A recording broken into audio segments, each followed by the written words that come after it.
Bonjour, bienvenue à vous toutes et tous. Donc nous sommes là cet après-midi, ce matin, on est quand même, salle Marie-Antoinette, pour la première conférence. Donc je vais vous présenter Hélène Grosbois. Après 10 ans dans la haute finance, elle a opéré une reconversion professionnelle. D'abord dans l'environnement, en France et à Bruxelles, c'est bien ça. Puis elle se forme au maraîchage biologique.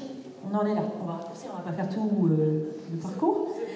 Désormais, elle pratique l'autonomie alimentaire et est connue pour son activisme environnemental.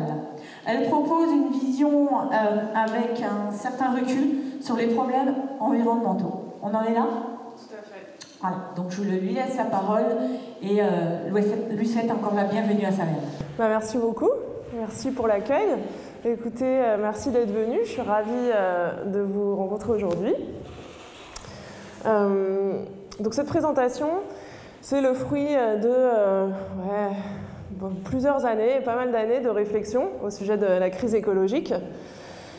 Et parce que j'avais le sentiment qu'on nous parlait de certaines choses et ça me semblait complètement en décalage en fait avec ce que j'observais et la profondeur des problèmes et de cette crise, ce qui m'a amené à faire des recherches, à réfléchir, à me documenter. Et j'ai construit une sorte d'expertise sur le sujet. Et on va commencer par faire une rétrospective parce qu'effectivement on manque de recul. On est complètement coincé dans les 150 dernières années. Et quand on nous parle des périodes anciennes, ça dépasse rarement les Romains. D'accord ? Sauf que le monde n'a pas commencé ni il y a 150 ans, ni à l'époque des Romains. L'univers s'est formé il y a 13 milliards d'années. Et la Terre, il y a 4,56 milliards d'années. D'accord ? Et puis, les premières formes de vie sont apparues il y a 3,8 milliards d'années. Donc, c'était les formes de vie antérieures aux premières bactéries. 300 millions d'années plus tard, apparaissent les premières bactéries, les cyanobactéries, dans les océans. Et peu de temps après, quelques millions d'années après, apparaissent les premières bactéries photosynthétiques. Donc ça fait presque 3,5 milliards d'années qu'il y a de la photosynthèse sur Terre et 3,8 milliards d'années qu'il y a de la vie sur Terre. Et puis, les premières cellules sont apparues il y a 2,6 milliards d'années. Vous voyez le temps qu'il faut pour arriver à une première cellule, hein ? D'accord ? Pardon, cellule à noyau, excusez-moi. Très important, puisque les bactéries aussi sont des cellules, hein, mais elles n'ont pas de noyau, comme les cellules qui forment votre corps. Et il faudra attendre 400 millions d'années supplémentaires pour passer de une cellule à noyau à plusieurs cellules à noyau, les organismes multicellulaires. Donc les échelles de temps du vivant, c'est des échelles extrêmement longues. Donc quand on parle de vivant, il faut bien se rendre compte que quand on parle de 40 ans ou 70 ans, en fait on parle d'un battement de cils. Vraiment. D'accord ? Donc il faut toujours avoir en tête ce temps long quand on parle de biodiversité et de vivant. Et puis la vie donc est restée dans les océans pendant 3 milliards d'années, 80% du temps. Et il y a 400 millions d'années, la vie sort des eaux pour commencer à coloniser les continents. Donc c'est une plante qui s'appelle Rhynia, une plante hépatique qui subissait les marées et qui a fini par s'adapter à la vie terrestre. Et puis ça a donné les premiers arbres, qu'on appelle les leptidodendrons et les archéoptéris, qui ont créé les premières forêts il y a donc 400 millions d'années. Et c'est là que la vie, en fait, s'est mise à foisonner et à se développer très rapidement partout sur les continents. Et puis, bon, les dinosaures, vous connaissez bien, on vous en parle tout le temps. Oui, c'est vrai ça, comme si c'était très ancien aussi les dinosaures, alors que ça a 250 millions d'années en fait. Donc c'est plutôt très récent dans l'histoire de la vie sur Terre. Et les humains, eux, ils sont apparus il y a 2,5 millions d'années. Donc ça fait quand même un bail aussi. Voilà. Donc vous comprenez mieux pourquoi je vous disais que les Romains, en fait, c'est l'histoire récente. Donc pendant tout ce temps, la température sur Terre a varié. Donc la Terre, à la base, c'était une boule de feu brûlante. Le Big Bang, l'univers est extrêmement chaud, la planète, c'est une boule de feu. Et il y a une activité volcanique très intense pendant 3 milliards d'années. Et puis, On a reconstitué de façon très précise, comme vous le voyez là, les températures sur les 500 derniers millions d'années, parce que c'est facile de carotter le sol et d'en déduire les températures en fonction du niveau de dioxyde de carbone. Et donc pendant les 500 derniers millions d'années, ce que vous voyez là, c'est qu'il faisait principalement très très chaud sur Terre. Aujourd'hui, on est à 15 degrés en moyenne, comme vous pouvez le voir au bout. D'accord ? Ça, c'est la température planétaire moyenne. Et en fait, la plupart du temps, il faisait beaucoup, beaucoup plus chaud que ça. Et donc, la température, elle a varié en fonction de différents facteurs. Elle a varié avec l'activité volcanique, dont je vous ai déjà parlé, puisque les volcans émettent des poussières, et ces poussières bloquent une partie du rayonnement solaire, ce qui fait baisser la température sur Terre. Mais en même temps, dans ces fumées, il y a du dioxyde de carbone. Et ce dioxyde de carbone, c'est un gaz réchauffant. Et donc, les volcans sont plutôt réchauffants, généralement. Bien sûr, ça varie au fil du temps et en fonction des volcans. Mais on considère que les volcans sont plutôt un facteur réchauffant. Il y a aussi eu des astéroïdes qui émettent de grandes quantités de poussière, enfin créent de grandes quantités de poussière. Ces poussières aussi bloquent le rayonnement solaire. Les astéroïdes sont donc un facteur refroidissant. Il y a aussi la dérive des continents. Vous savez, les continents, ils bougent pendant tout ce temps. D'accord ? Et donc, en fonction de leur position par rapport à l'équateur, ils renvoient plus ou moins de rayonnement solaire et ça va modifier la température sur Terre. Et puis, last but not least, donc dernier mais pas des moindres, la photosynthèse dont j'ai déjà parlé. La photosynthèse qui est à l'œuvre depuis 3,5 milliards d'années, donc c'est le plus grand facteur qui est continuellement à l'œuvre sur Terre, qui est un effet refroidissant, puisque vous savez sans doute que les arbres capturent du dioxyde de carbone, et avec de l'eau, ils font des sucres et ils relarguent de l'oxygène, qui lui n'est pas un gaz à effet de serre. D'ailleurs, oui, les mammifères, là, ils sont apparus au petit 4. Donc notre lignée, elle a apparu sur une température moyenne, autour de 28 degrés. Donc ça fait 13 degrés de plus de moyenne qu'aujourd'hui. Donc à l'échelle de la Terre et du vivant, on est dans une période froide en fait. Voilà. Je ne suis pas du tout climato-sceptique, mais c'est important de savoir ça. Alors comment... Donc, puisque ces températures ont varié, ça a donné ce qu'on a appelé des grandes extinctions de masse. Donc on considère qu'il y a eu 5 grandes extinctions de masse sur les 500 derniers millions d'années. Parce qu'en fait, il y en a eu avant, mais avant, il y avait très peu de vie, il y avait un petit peu de vie seulement dans les océans. Comment font les biologistes, les paléontologues, etc., pour regarder ces extinctions de masse? En fait, ils regardent sur des périodes de 1 million d'années le taux d'apparition et le taux de disparition. Quand ce taux de disparition est supérieur à 50%, donc ce taux de disparition des espèces et même des lignées vivantes, alors on considère que c'est une grande extinction. Et donc la température a varié, ce qui a donné 5 grandes extinctions. Donc la première extinction, en fait, c'est la photosynthèse, qui a refroidi énormément le climat, ce qui a provoqué l'extinction des trilobites. C'est un trilobite qui est dessiné là en haut, d'accord, qui vivait dans les océans. Et puis ensuite, il y a eu différents événements, que ce soit des volcans ou bien des astéroïdes. Et en fait, là, on a un problème, vous en avez peut-être déjà entendu parler, mais on est rentré depuis 40 ans dans une dynamique de grande extinction de masse. Et on sait aujourd'hui qu'on est rentré dans la 6e grande extinction de masse. Et cette extinction-là, en fait, elle n'est pas créée par des astéroïdes, ni par des volcans. Elle est créée par nous. Et donc, la situation est vraiment extrêmement préoccupante. D'ailleurs, oui, voilà, l'extinction actuelle, les taux d'extinction des espèces actuelles sont 1000 à 10 000 fois supérieurs aux taux d'extinction précédents. Ça veut dire que ce qu'on est en train de faire, en fonction des espèces, c'est 1000 à 10 000 fois supérieur que ce qu'ont fait les astéroïdes. D'accord ? Il faut vraiment comprendre, comme on a dit au début, normalement, les échelles du vivant, c'est des millions d'années, et nous, en 40 ans, on est en train de faire 1000 à 10 000 fois pire que les astéroïdes. Donc, il y a vraiment un problème très grave. Alors, on va voir comment le vivant est rangé, comment on l'a rangé, comment est-ce qu'on l'a organisé. On considère, donc ça, là, cette image, c'est l'arbre du vivant. On considère qu'il y a 3 grandes branches dans le vivant. il y a la branche violette, les archées, qui sont des bactéries. Et en fait, elles ne sont pas plus anciennes, elles sont mal nommées. D'accord ? Ça, c'est l'histoire de la biologie. Et puis, il y a aussi les bactéries, en bleu. Et archées et bactéries, à elles deux, forment ce qu'on appelle les prokaryotes, c'est-à-dire les animaux à cellules sans noyau. Pardon, ce n'est pas des animaux. Les organismes à cellules sans noyau. Et en face, la très grande branche dans laquelle se trouvent les humains, c'est la branche des eucaryotes, c'est-à-dire les organismes à cellules avec un noyau. 85% du vivant, aujourd'hui, se trouve dans les eucaryotes.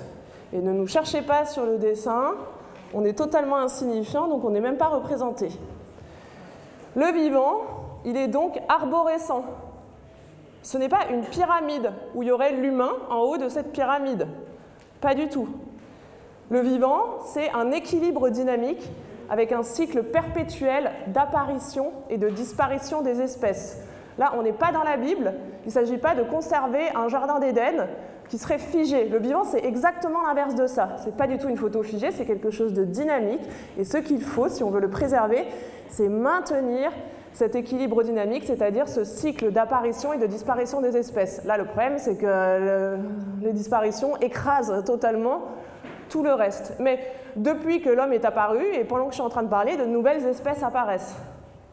D'accord ? C'est un cycle perpétuel. L'humain ne se situe pas en haut d'une pyramide, ou ne serait pas l'aboutissement de l'évolution, comme on l'a longtemps cru et comme l'Église l'a longtemps véhiculé.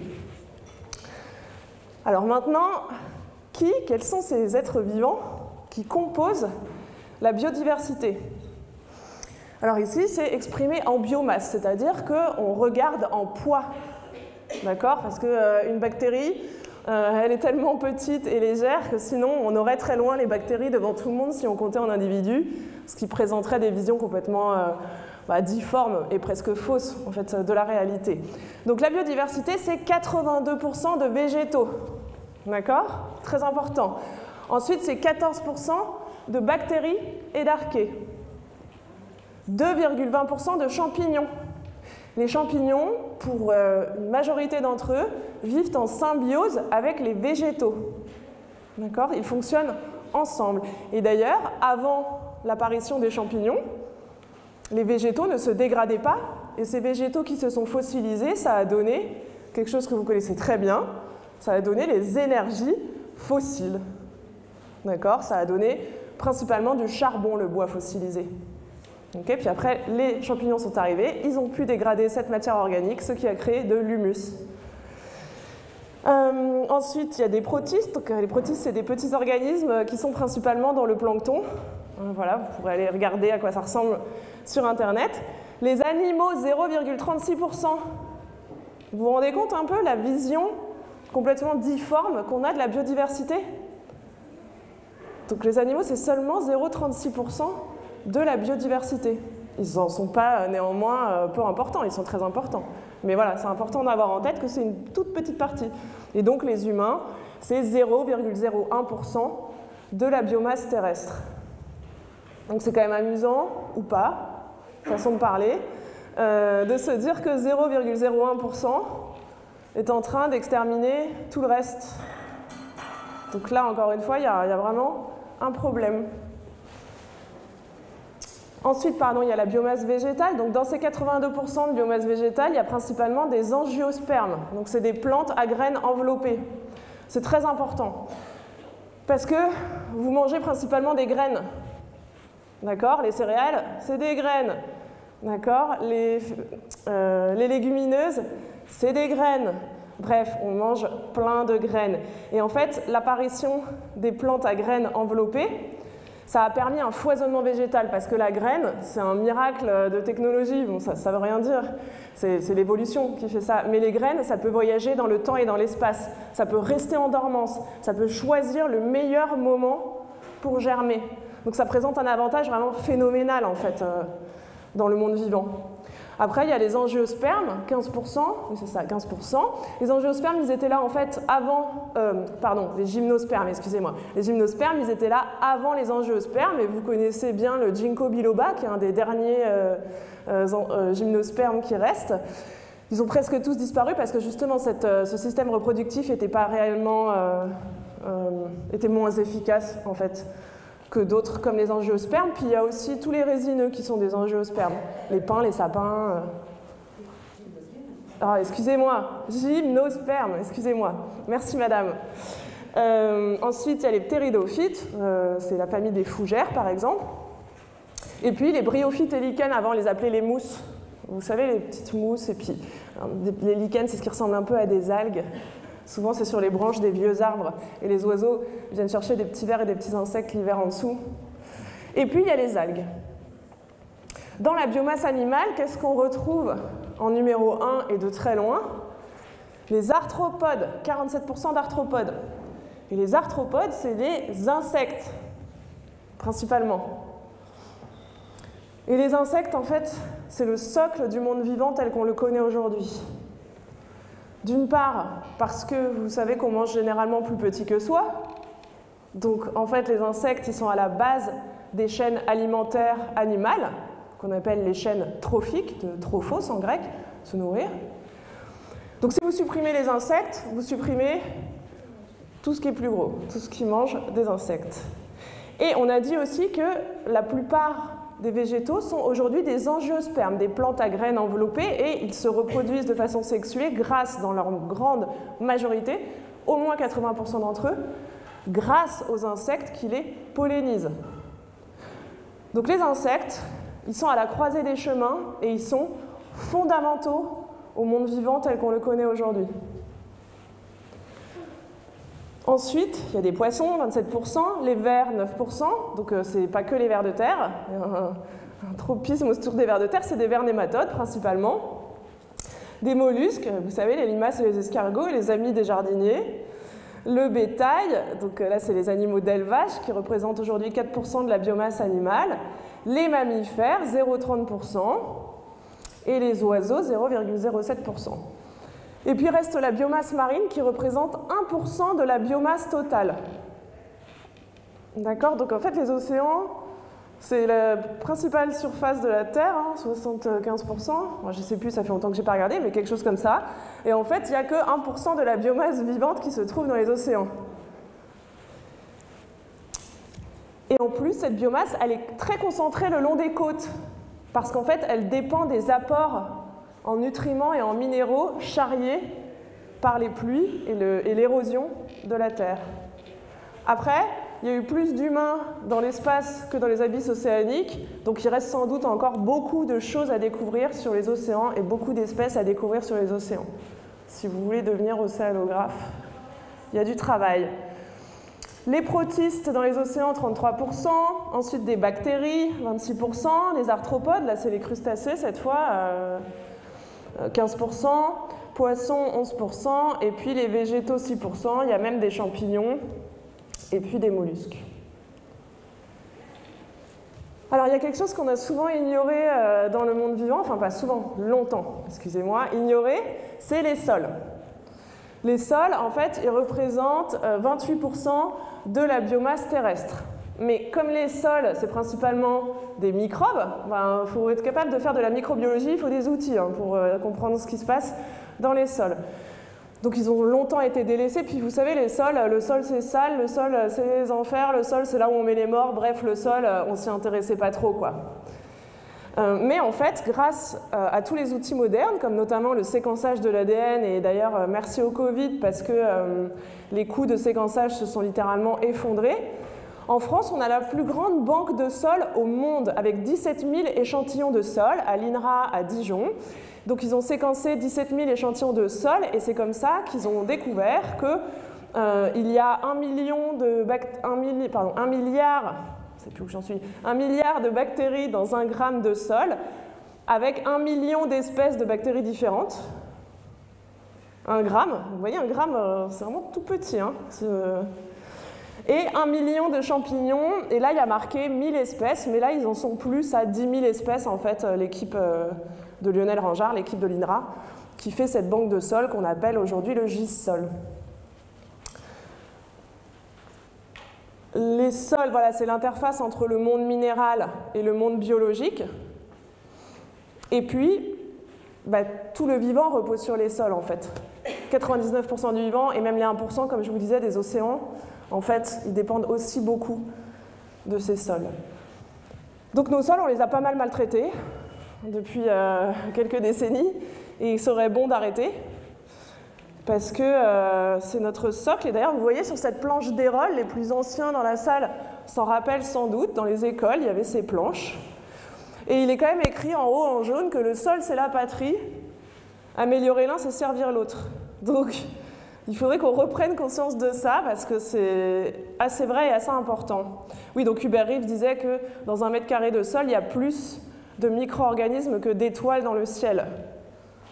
C'est perturbant, hein. En fait, nous, on est vraiment entre un monde extrêmement petit et un monde extrêmement grand, quoi. On est coincé entre ces deux mondes, en fait. Et puis, il faut 10 000 ans pour constituer 30 cm de sol. Donc, voilà, quand vous avez un engin entre les mains, pensez-y. Hein, il faut 5 minutes pour tout détruire et il faut des millénaires pour construire ça. Maintenant, on ne va pas en faire beaucoup, une mini-minute chimie, mais de quoi est fait le vivant? Qu'est-ce qui compose votre corps et le vivant? Eh bien, c'est les chons. Peut-être que vous vous en souvenez à l'école, alors pour vous, ça viendra, mais c'est carbone, hydrogène, oxygène, azote. Ça, c'est les 4 briques élémentaires du vivant.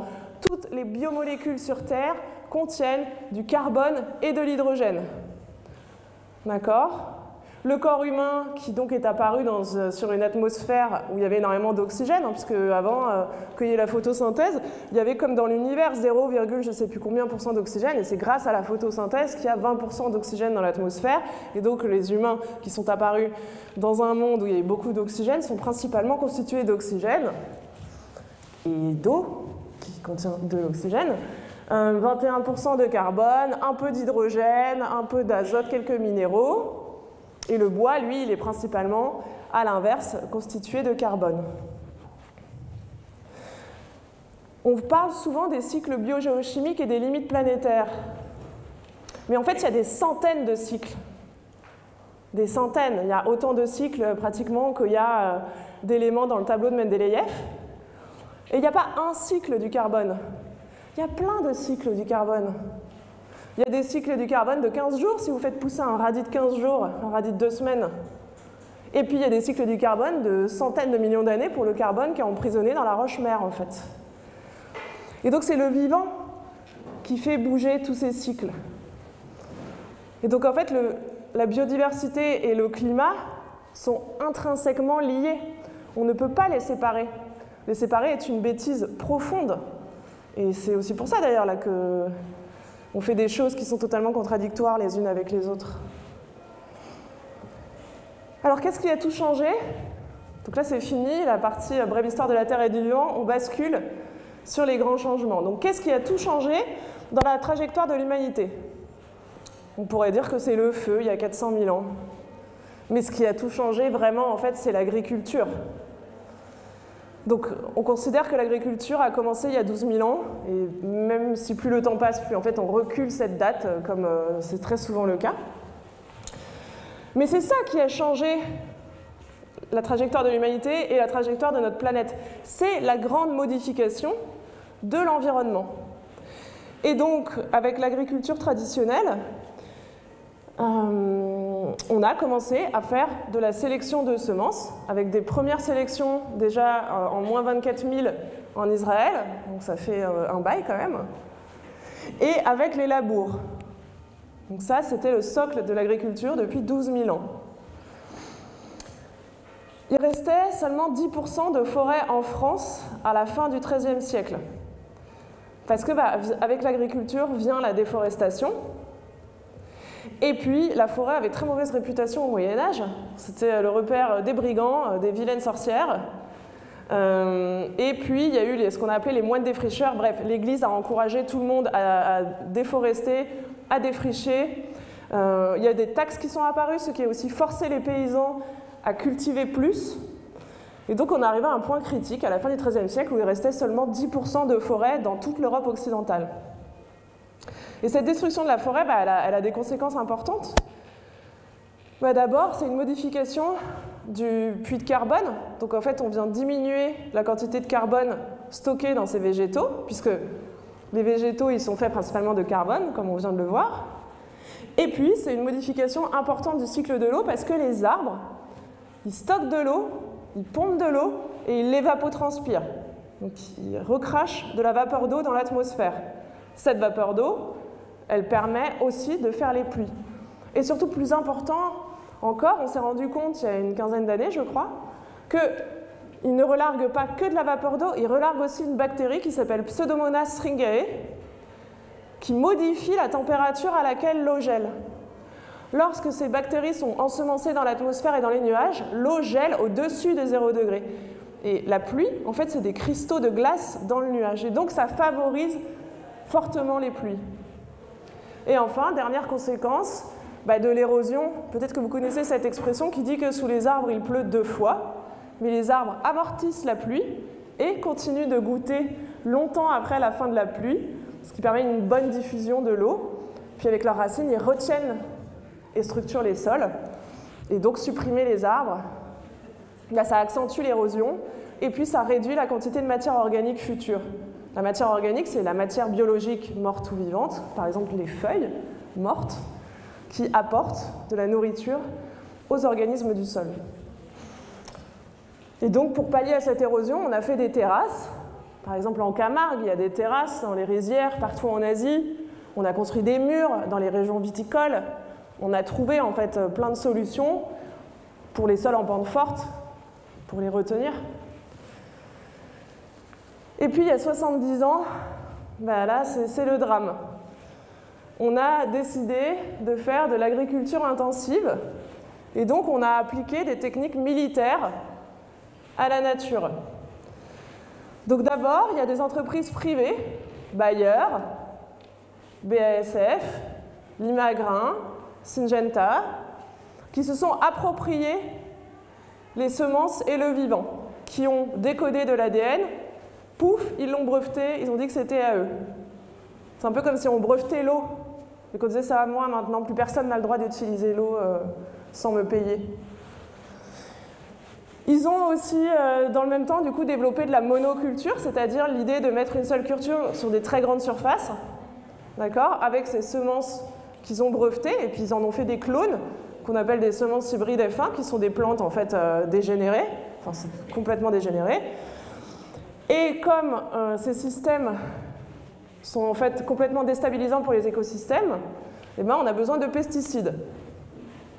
Et donc, on a fait ça sur la plupart de notre territoire, puisque aujourd'hui, la nature en France, c'est principalement l'agriculture. 54% de notre territoire, c'est l'agriculture. Et donc, si vous voulez être un petit peu crédible sur l'environnement, il va falloir vous intéresser sérieusement à ce sujet, parce qu'en fait, c'est le gros, aujourd'hui, de notre pays. La nature, c'est l'agriculture. Alors, il reste heureusement un peu de forêts, mais qui sont pour beaucoup des plantations. On appelle ça des forêts, mais c'est des plantations d'arbres, c'est pas vraiment la même chose, qui sont généralement aussi monoessences, donc en fait qui sont malades. Là, les épicéas meurent parce qu'on a fait de la monoculture sur les arbres, on appelle ça de la sylviculture intensive, exactement comme en agriculture. Donc si vous voulez, il suffit qu'il y ait une maladie, tout le monde meurt. S'il y avait une grande diversité d'âges et d'espèces, il n'y aurait pas de problème.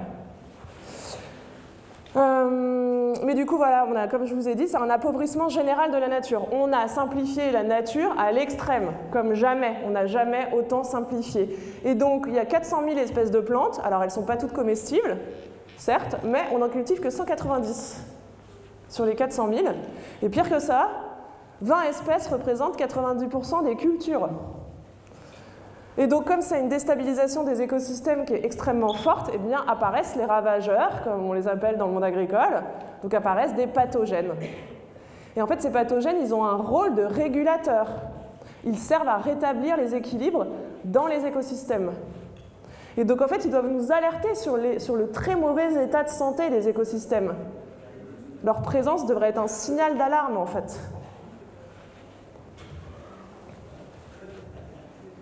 Donc oui, aujourd'hui, en France, quelques éléments sur les pesticides. On met 43 000 tonnes de pesticides en France, et puis sur 10 ans, on en a mis 580 000. Il y a 537 substances qui ont été utilisées en France sur les 10 dernières années. Et actuellement, il y en a 285 autorisées. Maintenant, les pesticides, en fait, ils sont plus pulvérisés comme quand on était jeune pour les plus vieux ici. Ils sont principalement mis en enrobage de semences. Et depuis 1990, il y a des nouveaux produits que les fabricants appellent des produits systémiques et ils se félicitent parce que leurs produits sont toujours plus efficaces, autrement dit toujours plus toxiques. Et donc, en fait, avant, on pulvérisait quand il y avait un problème. Aujourd'hui, on fait ce qu'on appelle un traitement prophylactique. Ça veut dire qu'il n'y a pas de problème, mais on traite quand même, à la base, à la racine, puisqu'on englobe la semence d'un produit hautement toxique, un produit systémique qui est actif au nanogramme. Depuis 30 ans, les produits sont infiniment plus toxiques et plus actifs à faible dose. Et c'est pour ça que regarder les quantités, en fait, n'a pas grand intérêt. Parce que la toxicité d'un produit à l'autre, elle varie incroyablement. Les produits qu'on fait aujourd'hui sont 10 000 à 1 million de fois plus toxiques que les produits qu'on faisait dans les années 50. D'accord ? Donc voilà, donc maintenant, c'est des semences enrobées, c'est ce que vous voyez sur le dessin. Vous voyez, c'est sympa, on dirait des petits bonbons. Mais en tout cas, je ne vous conseille pas de les manger. Et en fait, pour vous donner une idée de la toxicité du produit, si on prend juste un produit qui s'appelle la cypermétrine, en France, en 2021, qui représente 1% du total pour cette année-là pour la France, ben si on traduit la toxicité de ce produit en mortalité abeille, en fait, ça a un potentiel de mortalité d'1 million de milliards d'abeilles. Juste 1%, juste en France, juste en 2021. Ça fait 70 ans qu'on met des quantités stratosphériques partout sur Terre. Donc en fait, tout le reste à côté, c'est un peu une blagounette, quoi. Les pesticides, c'est une toxicité qui dépasse l'entendement, qui dépasse ce qu'on peut imaginer. Il y a un journaliste, Stéphane Foucard, qui est un spécialiste de la question, qui a calculé que tout ce qu'on avait mis en 2017, on pouvait faire le tour du système solaire, 13 fois le tour du système solaire en abeilles mortes. Donc là, on est sur des produits qui sont d'une toxicité qui est vraiment extrême. Extrême, c'est ça qui est en train de tout tuer et de tout empoisonner. Donc c'est une famille nombreuse, avec plein de catégories. Ils s'en sont donnés à cœur joie. Il y a des produits pour tuer tous les trucs possibles et imaginables vivant sur Terre. Des insecticides, des fongicides, des herbicides, des rodenticides, des pesticides pour les poissons, des nématicides pour les nématodes. J'en oublie, il y en a tellement. Les mollusquicides, les acaricides, les avicides pour tuer les oiseaux. Puis il y a même des retardateurs de croissance. Parce qu'il ne faut pas que le blé il soit trop haut là maintenant avec la moissonneuse-batteuse. Il faut que ce soit nickel, tout droit, pas trop haut. Les sapins de Noël, c'est pareil. Il ne faut pas qu'il y ait trop d'espace entre deux branches. N'achetez pas de sapin de Noël, faites-moi plaisir. Entre deux branches. Donc on met des retardateurs de croissance pour que ça fasse un beau sapin bien touffu. Après on se demande pourquoi les enfants ont des problèmes, quoi. Hein. Et c'est une famille nombreuse, alors là c'est pareil, hein, j'ai pas tout mis, mais, parce que c'est cabalistique et qu'on n'en finit pas, mais il y a ce qui est à base de chlore, à base de phosphore, à base de carbone, à base de fluor, à base de phtalate, bref, et vous voyez les avant-derniers, là il y a SDHI, inhibiteur de la succinate déshydrogénase. Vous allez beaucoup en entendre parler, c'est des nouveaux produits. Ils sont incroyablement toxiques, c'est en train de faire des clusters partout en France de cancers et de malformations. Il faut qu'on arrête, il faut tout arrêter, mais les SDHI, il faut vraiment qu'on arrête le plus rapidement possible. C'est en enrobage de maïs, il y en a partout en France. C'est une catastrophe. Et puis les néonicotinoïdes, vous en avez forcément, sans doute entendu parler. Voilà, ils ont été interdits en 2019, sans cesse réautorisés, à nouveau interdits. On n'en finit pas.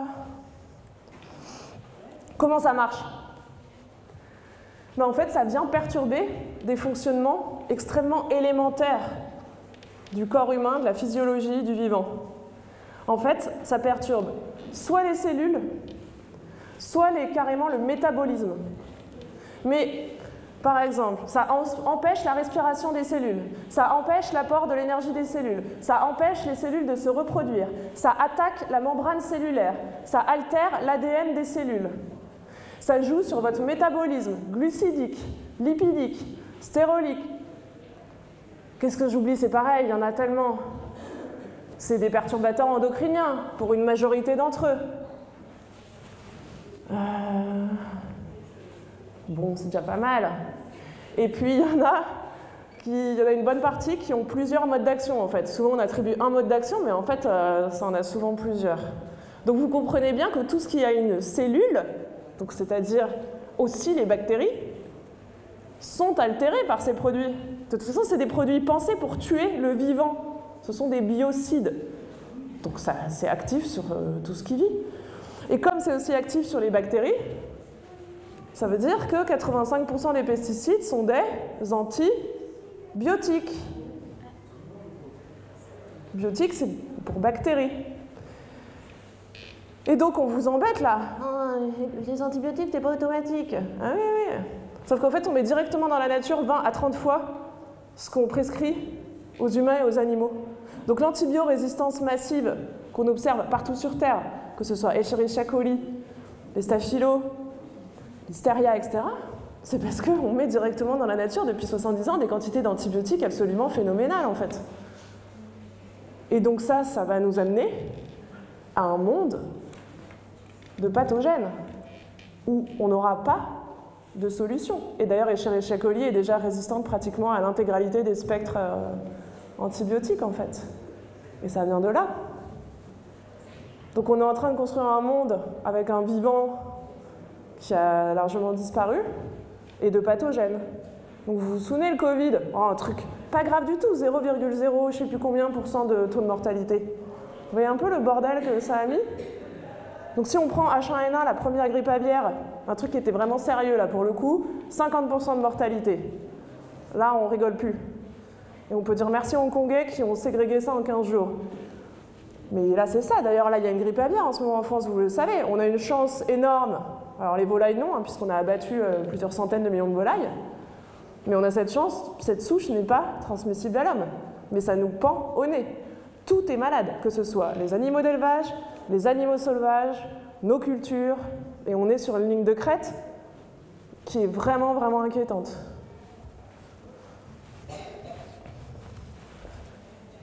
Ah oui, et donc ça génère de la résistance, j'ai quand même oublié ça, c'est hyper important. Parce que ça tue tout ce qui est sensible, et puis ce qui n'est pas sensible, lui, résiste.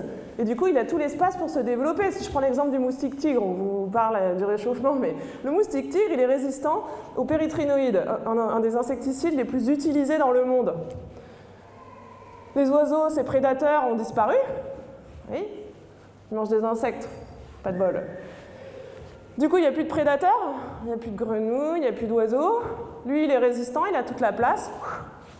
On le voit partout, et puis c'est pas partout sur Terre, c'est tout à fait normal en fait. Donc en plus, ça crée des phénomènes de résistance. Et donc c'est de moins en moins efficace. Les herbes sauvages, qu'on appelait avant les mauvaises herbes, mais comme elles n'ont rien de mauvais, on essaye de plus les appeler comme ça, les herbes sauvages deviennent résistantes au glyphosate. Donc en fait, en plus, les produits sont de moins en moins efficaces, donc on en met toujours plus.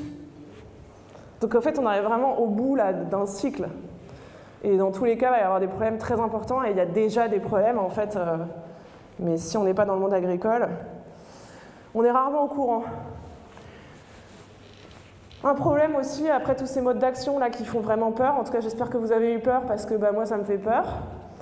Il y a un autre problème, c'est que il y a l'exposition aiguë, donc c'est avec ça là, que j'ai fait mon petit calcul du million de milliards d'abeilles, mais il y a aussi l'exposition chronique. L'exposition chronique, c'est une toute petite dose, tous les jours, pendant 50 ans, de toutes sortes de produits. Et en fait, ça s'avère souvent plus toxique à faible dose qu'à haute dose, les pesticides, parce que votre système immunitaire n'est pas en mesure de repérer des doses nanoscopiques. Et c'est comme ça, en fait, que ça se bioaccumule dans tous vos corps gras. La cellulite, le sein, c'est pour ça, hein.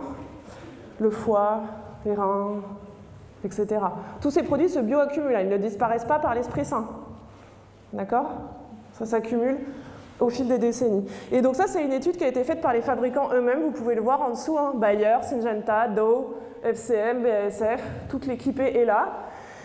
Et donc ils ont calculé la toxicité chronique des pesticides, et en fait, cette étude, en gros, ce qu'elle explique, c'est que s'ils devaient calculer la toxicité chronique, 82% des produits ne seraient pas mis sur le marché.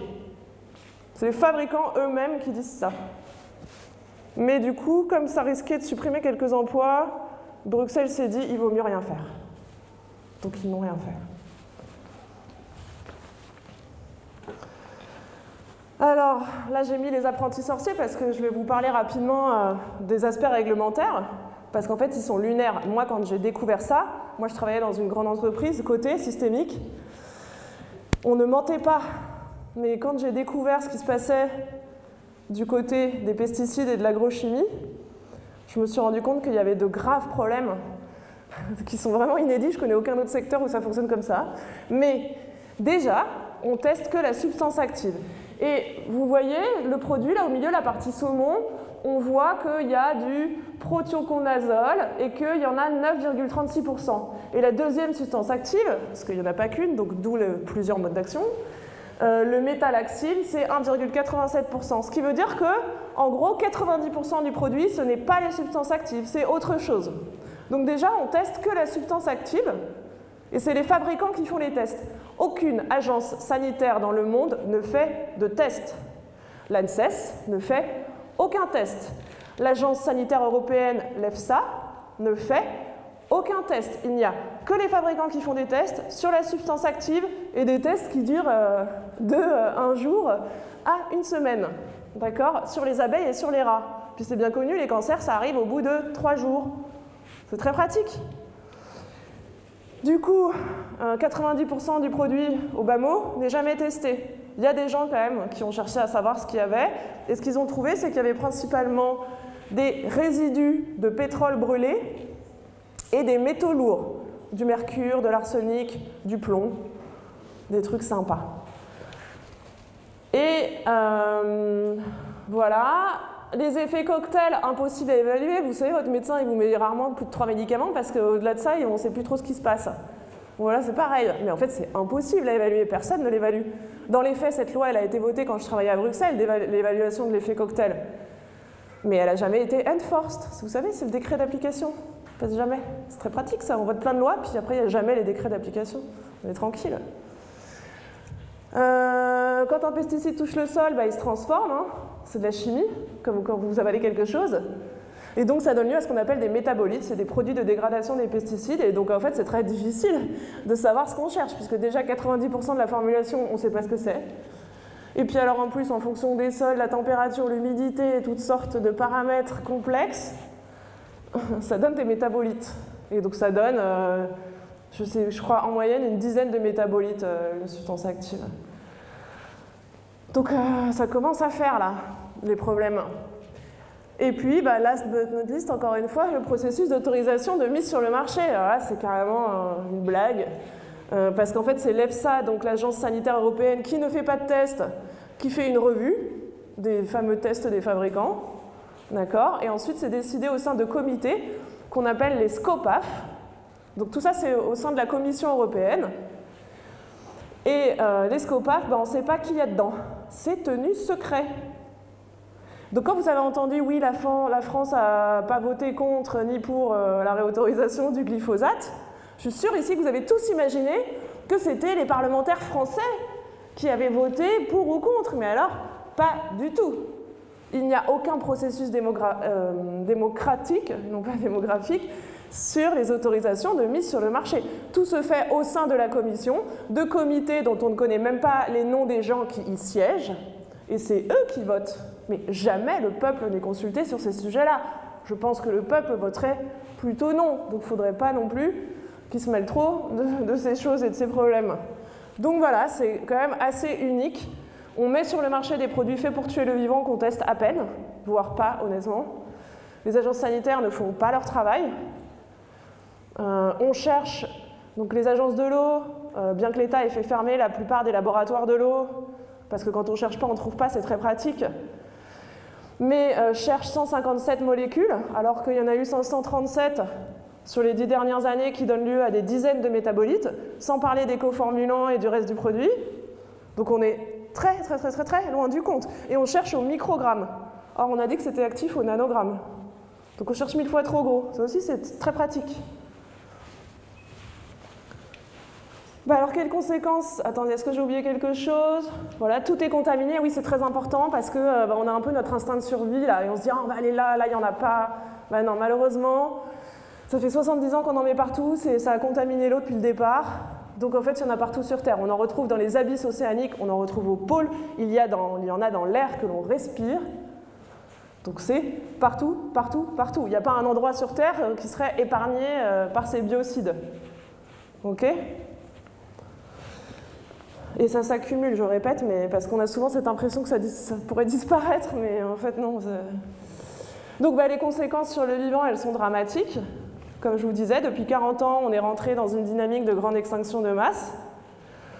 Et donc ces dernières années, là c'est l'extinction de masse des insectes. Ces dernières années, il y a eu pas mal d'études en fait, qui ont toutes confirmé un effondrement vraiment massif de la biomasse d'insectes. Mais il y en a une en particulier qui a vraiment interpellé les chercheurs. C'est celle que je vous ai mis en haut à gauche, parce que celle-ci, en fait, c'est dans les zones protégées allemandes. Et les zones protégées allemandes, c'est des forêts, en fait, de feuillus.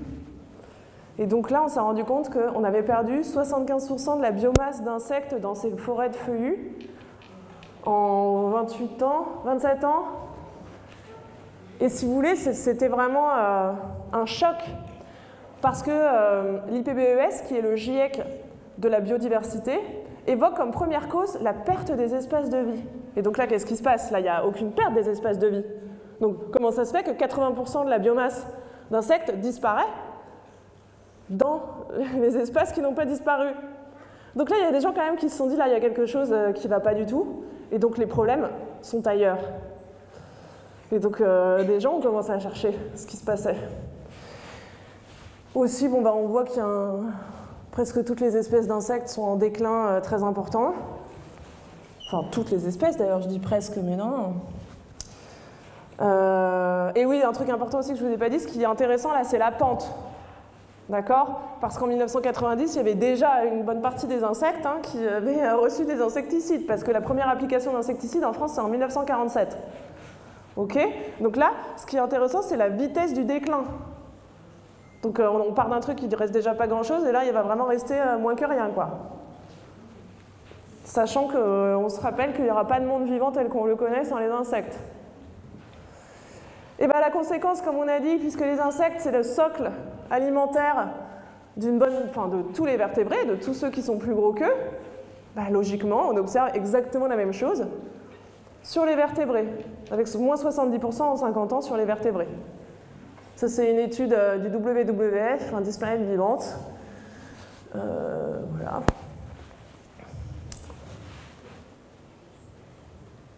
Alors, il y a d'autres conséquences. Il y a aussi les conséquences sur la santé. On a multiplié par 2 le taux, j'insiste, pas le nombre de cas, le taux de cancer. D'accord? Donc, c'est le pourcentage de gens qui ont le cancer. Ça a été multiplié par 2 en 30 ans.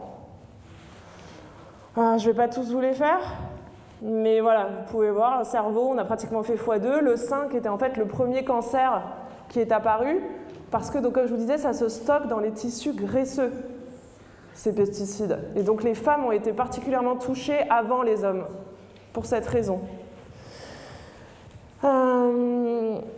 Ouais, voilà, les foies, lymphome, pancréas. Il y a le cancer du poumon, qui est toujours numéro 1. Ensuite, en numéro 2, c'est le cancer du sein. En numéro 3, le cancer de la prostate. C'est la première cause de mortalité prématurée chez les hommes, la deuxième chez les femmes. Donc là, je ne sais pas si vous avez entendu ces derniers temps, mais ça y est, les médecins commencent vraiment à le dire. On vit carrément une épidémie de cancer. Les chiffres sont affolants, parce que là, c'est une moyenne sur 30 ans, mais en fait, c'est sur les dernières années qu'il y a une accélération qui est extrêmement forte. Puis surtout aussi, c'est de plus en plus jeune. De plus en plus jeune. Vous avez entendu, là, la princesse Kate, 40 ans. Et moi, je commence à en avoir autour de moi, j'ai 40 ans aussi. C'est complètement dingue. Je veux dire, on nous disait, c'est le vieillissement de la population. Donc à 40 ans, maintenant, on va avoir le cancer. C'est quoi la génération suivante, alors? C'est quand même vraiment, vraiment inquiétant. Voilà, taux d'incidence x2 entre 1990 et 2023, alors que déjà entre 1978 et 2000, on avait déjà fait plus 63%, parce qu'on n'avait jamais assez de recul, quoi, hein. On repart toujours de zéro tous les 30 ans, c'est vachement pratique ça, pour analyser vraiment l'évolution, c'est pas terrible. Voilà, les cancers de moins de 50 ans ont augmenté de 79% sur la période, et il y a environ 450 000 nouveaux cas de cancer par an. Alors que les causes historiques du cancer ont baissé. On a divisé par 2,5 la consommation d'alcool dans notre pays depuis 1960. Et à peu près pareil, la consommation de cigarettes. Donc qu'est-ce qui se passe? Qu'est-ce qui se passe? Et puis, il y a aussi le fait que les enfants... Pardon. Ah oui, non, c'est comme ça. Oh là là là, ça y est, j'ai fait n'importe quoi. Excusez-moi. Il y a aussi plein d'autres pathologies, il n'y a pas que les cancers. Bon, là, c'est vraiment la déprime. Cherchez, si vous êtes atteint de quelque chose dans ce tableau, on ne va pas tous les faire. Par contre, je vais insister sur 2 éléments vraiment très importants. D'accord, mais en gros, toutes les pathologies nouvelles dont on n'entendait pas parler avant, en fait, ont un lien avec cette pollution chimique. Il n'y a pas de mystère, c'est ça qui a changé massivement depuis 40 ans. Donc ça explique quand même beaucoup des problèmes. Mais je vais attirer votre attention sur le cerveau, là, tout en haut. Parce que ça, on n'en parle pas assez.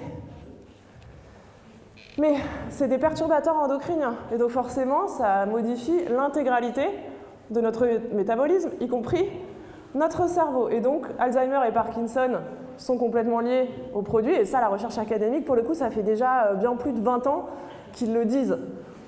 Mais aussi, tous les 10. Dyslexie, dyspraxie, dyscalculie, les bébés et les animaux comptent. C'est quelque chose d'inné chez nous. Il n'est pas normal de ne plus avoir aucune intuition et d'être perdu à ce point sur les calculs. Il y a un problème physiologique grave. Il y a aussi tous les HA et TDHA. Et il y a une baisse du QI depuis 1990 en Occident. Et ça, c'est pareil, c'était complètement prédit par les gens qui connaissent le sujet des perturbateurs endocriniens. Il n'y a pas de surprise. Mais par contre, on n'en parle jamais. Et on dit c'est les écrans. Alors, je ne dis pas que les écrans, c'est génial, et ne passez pas vos journées sur les écrans, on est d'accord. Par contre, il y a d'autres problèmes encore bien plus graves, et qui sont connus depuis longtemps en réalité, dont on ne parle jamais. Et on verra après pourquoi on n'en parle jamais. Mais voilà, il y a aussi l'anxiété et l'agressivité. Et enfin, autre chose sur laquelle je voudrais attirer votre attention, c'est ça là, système reproductif. Spermatozoïdes divisé par 2 en 40 ans. Et c'est pareil, ce n'est pas une baisse linéaire, c'est en train de s'accélérer de façon très importante. Donc si on continue comme ça, dans 30 ans, on est complètement stérile, hein. Et c'est aussi pour ça que les animaux disparaissent. Non seulement ils sont empoisonnés, mais eux aussi ils deviennent stériles. Ok ? Chez les femmes, c'est pas génial non plus, hein. Fausse couche, endométriose, adénomiose, syndrome polykystique qui donne, vous savez, une pilosité excessive, de l'acné, du surpoids. C'est pour ça qu'il y a beaucoup de jeunes qui ont ces problèmes qu'on ne voyait pas avant. Ensuite, il y a des conséquences très importantes sur les enfants, parce que ces produits sont dits être tératogènes. Bon, on a vu ensemble que ça modifie le fonctionnement des cellules à plein de niveaux. Un enfant, il est en train de se construire, un fœtus. Donc forcément, hein, si on perturbe le fonctionnement cellulaire et le métabolisme, ça génère énormément de problèmes. Là, je vous ai mis les trucs les plus courants. Il n'y a pas que ça. Et d'ailleurs, ces listes, elles sont sans fin. C'est tous les jours qu'il y a des nouvelles pathologies qui rentrent dans les listes. Et d'ailleurs, j'ai oublié de le citer, mais vous l'avez vu, c'est écrit en dessous. Hein. C'est des rapports de l'INSERM qui expliquent tout ça. Donc l'INSERM, là, on est dans le mainstream. Hein. C'est plus caché. Ça commence à être vraiment dit par nos institutions. Mais c'est pareil. Comme l'agroalimentaire, c'est le premier annonceur des médias. Dans les médias, on n'en parle pas trop, quoi. Il ne faudrait pas affoler tout le monde non plus. Il y a aussi des conséquences autres que la santé. Alors, bien sûr, les agriculteurs sont directement touchés par les pesticides. Hein. Ils ont tous des cancers, notamment de la vessie, du pancréas, lymphome de Hodgkinien, qu'on appelle même carrément le cancer de l'agriculteur maintenant. Enfin, les médecins appellent ça comme ça. Mais aussi, on oublie trop les fabricants, hein, parce qu'il y a des gens qui travaillent dans les usines pour fabriquer les pesticides. D'accord ? Ces gens-là, je peux vous dire qu'ils ne sont pas en bonne santé sur le site Céveso 2, ils vivent l'enfer. Et c'est pareil, on n'en parle jamais. Puis il y a tous les gens qui habitent autour de ces sites-là. On a souvent peur du nucléaire, mais je vous avoue qu'essayer de ne pas habiter près d'une usine de pesticides, ça peut être pas mal. Mais il y a d'autres conséquences que la santé. Il y a aussi le fait que les rendements stagnent. Depuis 2020, là, en haut à gauche, c'est les rendements agricoles. Alors, c'est en anglais, et comme je suis une vilaine flemmarde, je n'ai pas traduit, mais il y a la betterave sucrière, le blé, le maïs, les pommes de terre, le tournesol. Et donc, en fait, depuis 20 ans, les rendements stagnent. Et les rendements, ils stagnent tout simplement parce que, en fait, les sols, ils sont complètement dysfonctionnels, hein, ils sont largement empoisonnés, et malgré le fait que ces fameux fabricants, ils sortent des semences hybrides F1 toujours plus, avec des rendements théoriques bien meilleurs à chaque fois, ça stagne quand même, quoi. Donc, il faut vraiment qu'on arrête le plus rapidement possible. Et donc, la conséquence, pour les agriculteurs, c'est qu'ils ont toujours plus de coûts, parce qu'il faut acheter toujours plus d'engrais, de produits, de semences boostées, je sais pas quoi. Et donc, cette agriculture, c'est l'agriculture la plus chère de l'histoire de l'humanité, et je ne prends aucun risque en disant ça, parce qu'on a l'impression que grâce à l'agriculture conventionnelle, il n'y a plus de faim dans le monde, ce qui est complètement faux. Déjà, on produit beaucoup trop, puisqu'on produit de quoi alimenter 11 milliards de personnes, mais bon, bref. Et surtout, ce qu'on oublie, on a l'impression que c'est pas cher au supermarché, mais on oublie que c'est massivement financé par nos impôts. Le premier budget européen, c'est la PAC, c'est payé avec vos impôts. Donc on a l'impression que c'est pas cher, parce qu'on l'a déjà largement payé, que ce soit dans les impôts ou dans les cotisations. Donc en fait, cette agriculture, elle est incroyablement coûteuse pour nous, pour l'environnement, notre santé, notre bien-être, les agriculteurs, pour tout le monde. C'est une catastrophe. Et c'est comme ça qu'on crée de la pauvreté. Vous avez des individus qui avaient leur agriculture vivrière partout dans le monde, notamment dans les pays du Sud, où ils s'en sont donnés à cœur joie, là, les Bayer, BASF, etc. Vous supprimez l'agriculture vivrière de quelqu'un, c'est comme ça que vous créez un pauvre, en fait. C'est très simple. C'est très simple. Vous appropriez ses semences, et à partir de là, il doit acheter de la nourriture ou bien acheter des semences, et il devient pauvre. Et on a fait ça partout, c'est valable aussi en France. L'agriculture vivrière en France, elle a pratiquement totalement disparu. En plus, cette agriculture, elle est dépendante des énergies fossiles. Donc le pouvoir d'achat s'est effondré, que ce soit pour nous ou pour les agriculteurs, et partout dans le monde, la pauvreté explose. Donc il faut vraiment qu'on arrête le plus rapidement possible. Bon, ça, on est, je pense, assez d'accord si vous êtes là à la conférence, mais voilà. Moi, ce que je voudrais vous dire, en tout cas, c'est que l'agriculture, c'est le cœur de beaucoup de nos problèmes contemporains. Beaucoup trop ignoré, parce qu'on ne fait pas les liens entre la pauvreté, la santé, l'environnement et l'agriculture.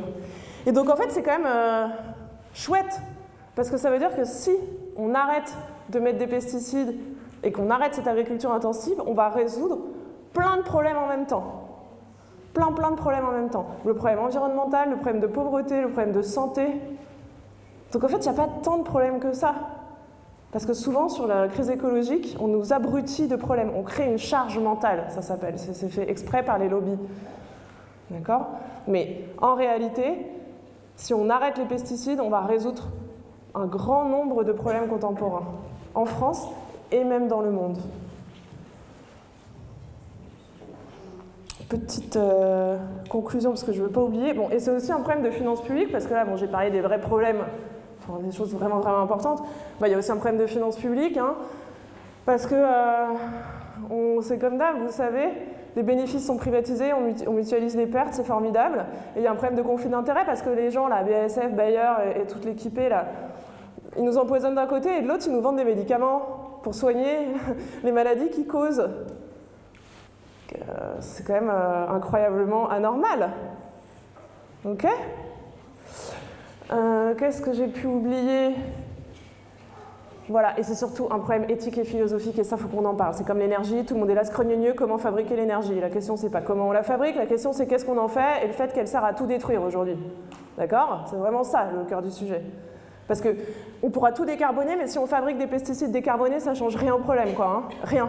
C'est même pire, on va accélérer l'extermination, parce qu'on se dira « Oh, c'est décarboné, puis c'est pas cher, c'est super pratique. Allons-y gaiement. » D'accord ? Donc la question, là, c'est il y a vraiment un problème éthique et philosophique à mettre partout dans la nature des produits pensés pour tuer le vivant, et qui sont donc infiniment plus toxiques que tout le reste. D'accord ? Ça, il faut vraiment qu'on y pense, ça va pas. Il y a le fait que des gens se soient appropriés le vivant aussi. On l'a déjà dit, mais c'est vraiment pas normal. Et donc il y a un problème, et c'est ce que j'ai un peu dit au début, c'est que les lobbies de l'agrochimie, qui sont les meilleurs, qui ont infiltré toutes nos organisations nationales et internationales, depuis les années 70, ils financent la recherche et ils ont orienté la recherche à un point tel que, vous savez, on en arrive à dire que le problème, c'est les labours et pas les pesticides, pour ceux qui sont un peu dans le milieu agricole, ce qui est évidemment totalement faux, hein. Mais comme ils ont financé depuis 70 ans la recherche en ce sens, et que maintenant, vous savez, on fait des méta-analyses. Donc si, par exemple, on fait une étude qui dit que les abeilles meurent à cause des pesticides, et que derrière, on fait financer 100 études qui disent que les abeilles meurent à cause des frelons, l'étude qui dit la réalité, elle disparaît au fin fond des tréfonds d'Internet et des méta-analyses faites par les organismes scientifiques nationaux et internationaux. Et c'est comme ça, en fait, qu'on invisibilise des problèmes. On fait créer de la science réglementaire et académique en la finançant pour noyer le poisson et invisibiliser les causes réelles. Et puis en plus, ils utilisent des visions créationnistes, comme je vous disais, là, cette idée de figer, il faudrait conserver comme un vieux grimoire. Et puis les espèces, on les met dans des espaces clos, alors que le vivant, il faut qu'il circule. Qu'il n'y a pas d'espèces invasives. Alors oui, avec l'avion, on favorise les migrations, mais tout est invasif dans le vivant. D'accord ? C'est le principe de la vie, de se répandre partout où elle le peut sur Terre.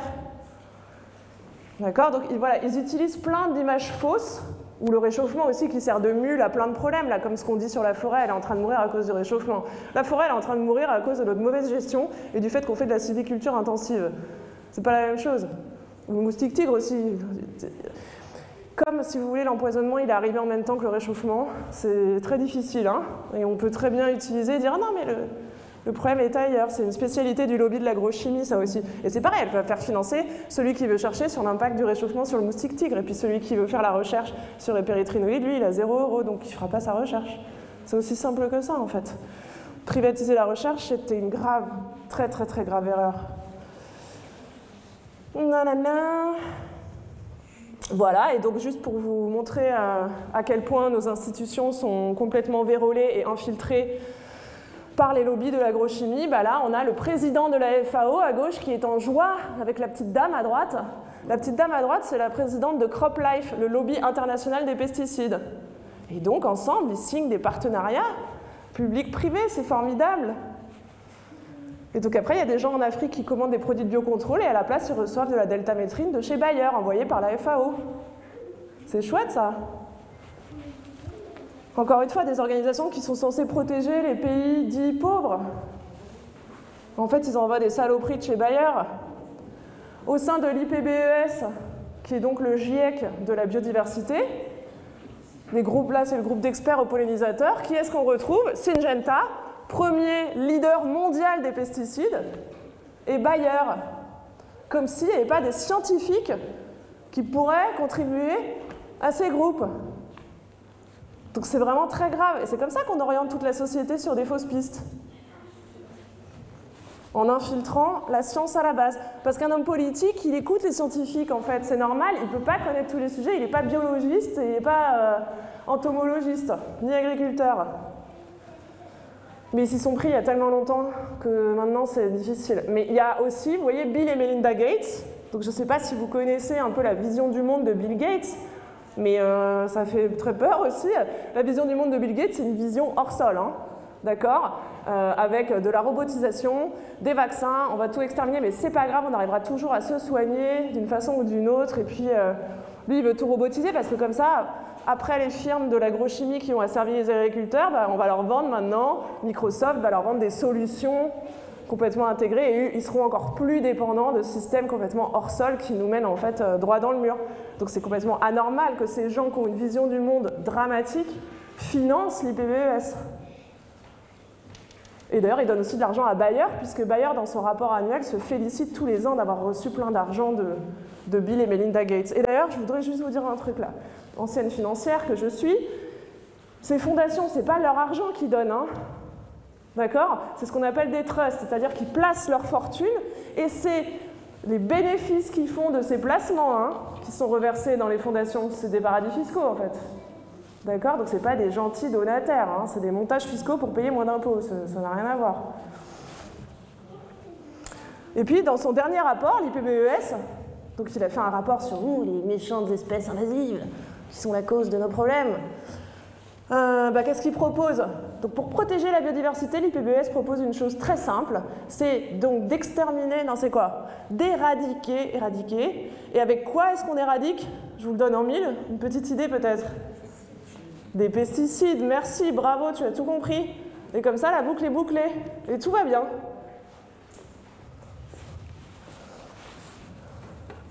Là, vous ne voyez pas, mais si je peux zoomer, ça marche ou pas? Oui, ça marche. Donc ça, c'est le Centre européen de recherche, très sérieux, sur les sols. Donc c'est au sein de la Commission européenne, cet organe. Qui compose ce centre de recherche? Eh bien, dans ce centre de recherche, c'est les adresses email qu'il faut regarder, c'est marrant, il y a Bayer, Corteva, Syngenta, FCM, puis si on descend, oh, il y a encore tout le monde, de nouveau, Syngenta, BASF, Bayer, toute l'équipe sauvage est là. Et puis à la fin, il y a même Exponent, là, David Weber. Exponent, c'est le plus grand cabinet indépendant, enfin privé de lobbying au monde. Donc quand les lobbyistes de l'agrochimie échouent, là, tac, ils font monter Exponent. Et eux, ils arrivent à faire passer les lois ou bien à les annuler quand ça ne les arrange pas. Donc voilà, c'est ça notre principal problème en fait aujourd'hui. Vous comprenez pourquoi en fait on ne fait rien sur tous ces sujets. Et ensuite, en conclusion, on va parler un peu des solutions parce que bon, c'est très intense hein, pour moi aussi, c'est difficile hein, de vous annoncer tout ça. J'ai un peu l'impression d'arriver avec ma faux là et d'apporter la mort, mais c'est quand même chouette de se dire que beaucoup de problèmes sont liés à une seule et même cause et qu'en fait si on arrête, la solution finalement là elle est quand même assez facile parce que l'agriculture biologique ça fait 12 000 ans qu'on en fait. On sait très bien faire sans. Quand vous voyez le ministre de l'Agriculture qui répète les mots de la FNSEA et qui dit oh, « faut pas laisser d'agriculteurs sans solution », je pense qu'il plaisante. Hein. Ça fait 12 000 ans qu'on connaît les solutions. D'accord ? Il n'y a aucun agriculteur qui est sans solution. Toutes les filières agricoles existent en bio, aujourd'hui, en France. Il n'y a aucun problème. Et on est en surproduction mondiale massive de nourriture. Puisqu'on jette 40%, on produit de quoi alimenter 11 milliards d'habitants sur Terre. On n'est pas 11 milliards. Et en bio-intensif, qui sont des techniques agricoles de dentelle, comme on disait avant, en fait, on peut produire jusqu'à 5 fois plus qu'en conventionnel. Donc tous les gens qui vous disent qu'on ne peut pas se nourrir sans les pesticides, c'est un gros mensonge. C'est un gros mensonge, c'est vraiment totalement faux. Donc ils font se planer le spectre de la famine avec cette question, là, comment nourrir 10 milliards d'humains en 2050, pour justement dire, ah bah, on est dans la merde, il faut utiliser des pesticides du coup. Déjà, vu l'effondrement de la fertilité, vu le fait qu'on va avoir des pathogènes dans tous les sens, qu'on est malade, les 10 milliards, j'attends de voir. Et deuxièmement, on est déjà en surproduction mondiale, on dépasse les 10 milliards sans problème. Donc attention à tout ce lobbying intense, avec des fausses questions et des fausses réponses.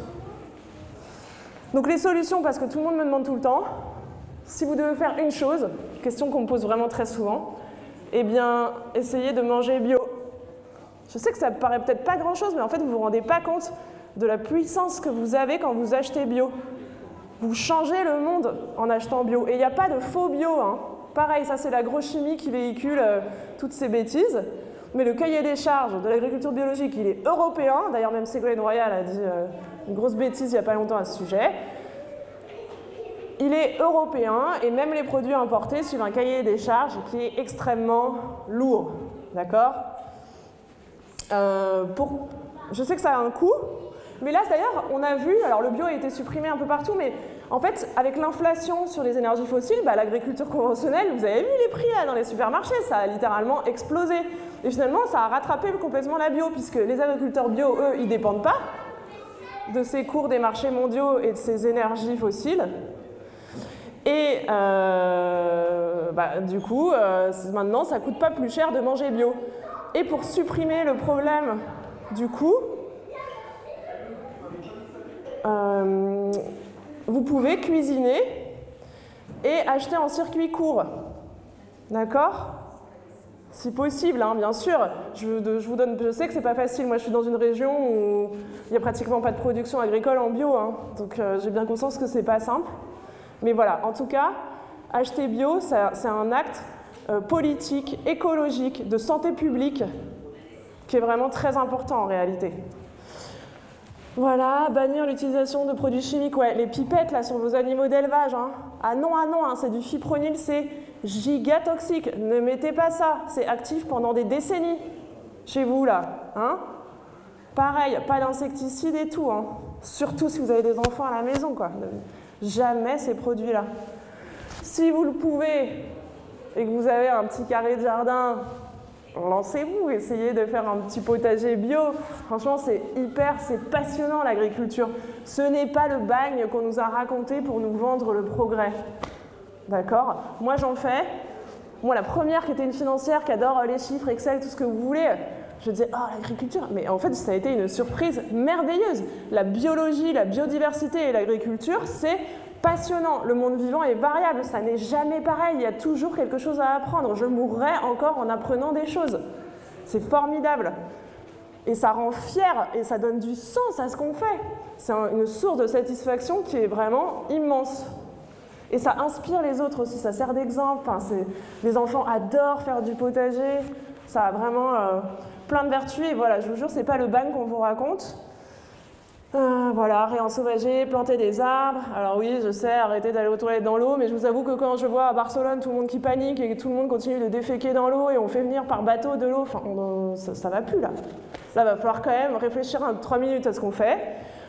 Ce qu'on considère aujourd'hui comme un déchet n'est pas un déchet, c'est une richesse absolument phénoménale, c'est de l'engrais, d'accord, qu'il faut absolument utiliser si on veut supprimer les engrais azotés de synthèse qui sont fabriqués avec du gaz principalement. Il y a une solution absolument formidable et merveilleuse qui existe depuis qu'il y a des animaux. Donc récupérons-les, valorisons cette richesse, fertilisons avec. Plutôt que de polluer notre eau qui est déjà pleine de produits chimiques. Voilà, expliquer autour de soi la 6e extinction de masse, manger moins de produits animaux intensifs et non bio, plus de protéines végétales, ok. Et en vert, c'est plus pour ceux qui cherchent un métier qui a du sens, parce que c'est pareil, on me demande tout le temps. Et donc je dirais que la priorité numéro 1, vraiment, et notre priorité à tous, ça doit être d'aider les agriculteurs à sortir de l'agrochimie. L'agrochimie, c'est une dépendance. Pour les agriculteurs, c'est une drogue. C'est une vraie drogue. Et la FNSEA, leur lobby, ne les aidera pas parce qu'ils gagnent beaucoup d'argent grâce à ce système. Et aujourd'hui, les agriculteurs, ils ont besoin d'aide. Alors, il y en a plein qui n'en demandent pas, mais c'est pas grave. Il faut quand même qu'on les aide à sortir de cette drogue qu'est l'agrochimie et qui les empoisonne et les rend pauvres. Enfin, de toute façon, on a déjà tout dit, mais voilà, ça me paraît vraiment être notre priorité à tous. Il va falloir recréer des semences, du coup, parce qu'on a laissé toutes les semences partir chez ces grandes firmes-là. Donc, on a ce problème-là aussi. Les PAT, régime municipal agricole, un petit mot, l'adjointe au maire est partie. Oui, la vilaine, mais dans le sud, dans la commune de Mouhans-Sartroux, dans les Alpes-Maritimes, ils ont créé ce qu'on appelle des régies municipales agricoles. En fait, il y a eu la vache folle, et là, le conseil municipal s'est dit « Oh là là, on est en train d'empoisonner nos enfants, qu'est-ce qu'on leur donne à manger? Ça ne va pas du tout, il faut qu'on reprenne la main là-dessus. » Et donc, ils ont salarié des maraîchers. Ils ont salarié des maraîchers et avec qui ils produisent la nourriture pour toute la collectivité, les écoles, les maisons de retraite, donc c'est le MEAD de Mouhans-Sartroux. Et ça leur coûte moins cher, c'est quand même incroyable, c'est-à-dire que ça leur coûte moins cher. Les enfants bouffent une nourriture locale et bio, ils vont à la ferme, d'accord? Donc les enfants, ils sèment des petits trucs, ils voient comment ça pousse, ils mangent ensuite ce qu'ils ont planté. Je ne sais pas si vous savez, mais c'est quand même formidable et ça coûte moins cher à la commune, j'insiste, parce que il faut qu'on fasse cette transition. Et d'ailleurs, il y a une loi en France qui s'appelle Egalim 2, qui disait qu'au 1er janvier 2022, il devait y avoir 20% de bio dans les cantines. Évidemment, on n'y est pas, puisqu'il y a des syndicats lobby/FNSEA très puissants qui empêchent ça.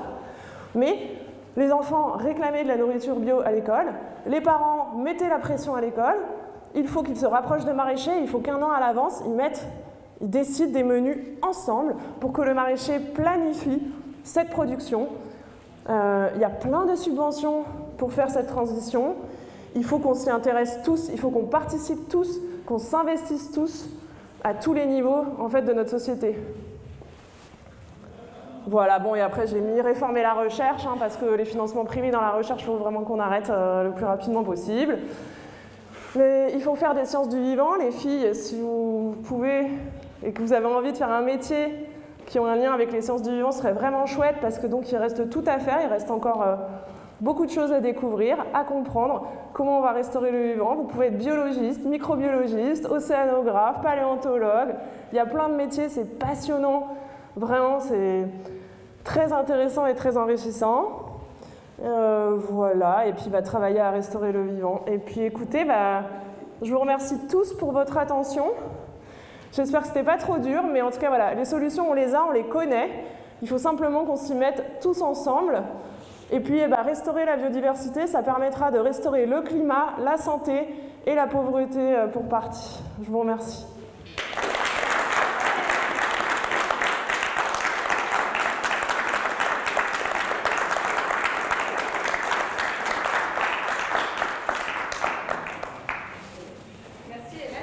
De rien. Ce que je vous propose, c'est qu'il y a les food trucks qui sont en pleine action, etc. Mais Hélène est encore avec nous. J'ai pas besoin du micro. Ah oui, Hélène est encore avec nous jusqu'à 14h30, 15h. Par là. J'ai mon train à 15h19 à la gare. Voilà, donc un peu avant 15h pour y aller tranquillou. Exactement. Donc si vous voulez un peu discuter avec elle, c'est le moment. On va peut-être quand même lui donner à manger. Merci. Un plat bio, local. Oui. Formidable. Non mais n'hésitez pas si vous avez des questions. Et puis même si là vous n'avez pas le temps ou vous n'osez pas, vous pouvez me trouver facilement sur LinkedIn notamment. N'hésitez pas à m'envoyer des messages. J'essaye de répondre au maximum de gens. Voilà. Merci. Voilà. Et je tiens à dire qu'Hélène est venue bénévolement pour faire cette animation, cette conférence. Donc on peut vraiment la remercier.